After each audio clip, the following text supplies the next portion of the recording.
يا أيها الذين آمنوا أطيعوا الله وأطيعوا الرسول وأولي الأمر منكم. Because it's very, very easy to continue doing whatever comes to your mind. But will you achieve? That's the question. The answer is no, you don't achieve much. You do as you please, as your mind says. So your mind will say, oh, that's a handsome guy, let me go and sit in his lap. So suddenly we in his lap. No one will say no. People will actually look at you and sit in someone else's lap, mashallah. You know, the environment out there is pretty accepting of that type of behavior. But we're Muslimin. We should be shy. Shy meaning, you know, modesty is a part of Iman. Al-haya'u shu'batun min al-iman. To be modest is a part of Iman. And this is why, that is what keeps us away from doing this type of thing. What are we going to achieve? I can tell you. I can tell you from experience of people who've actually gone through this, where you find yourself, mashallah, losing focus of what you were here for at varsity, and you end up, mashallah, dating someone. That's not what you came to varsity for.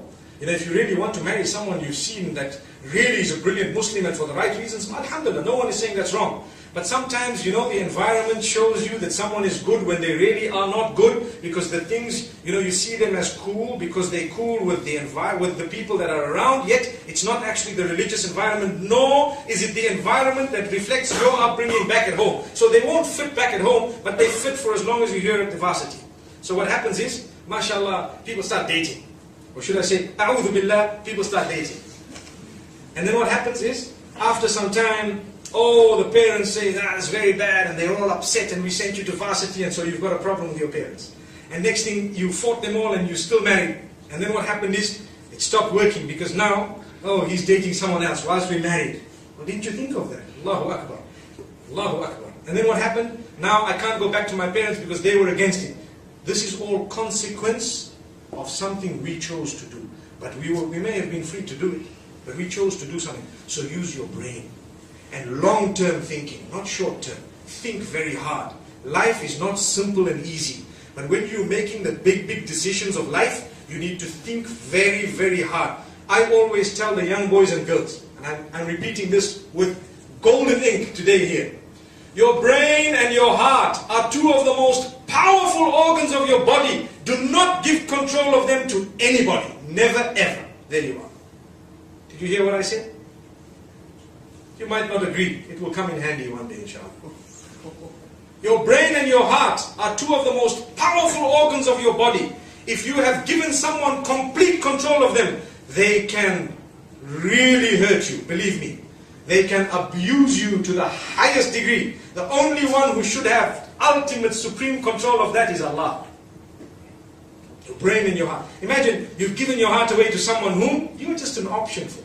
They've got another 10 hearts in their hand, mashallah. It's happening. And they tell you, oh, you're the only one. That's a line we learned when we were in high school. Wallahi. See the laugh? MashaAllah.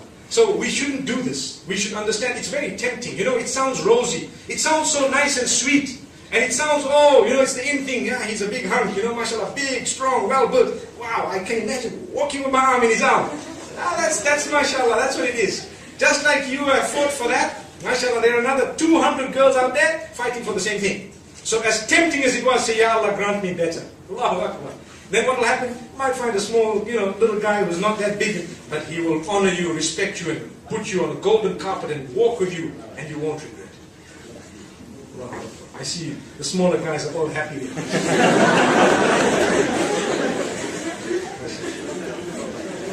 So I've tried to keep this talk as plugged in as possible, considering the age group that we're speaking to, and try to keep it as relevant as possible to what may be going on around here. I've spoken about just a few points, and I hope and I pray that we've benefited, inshallah.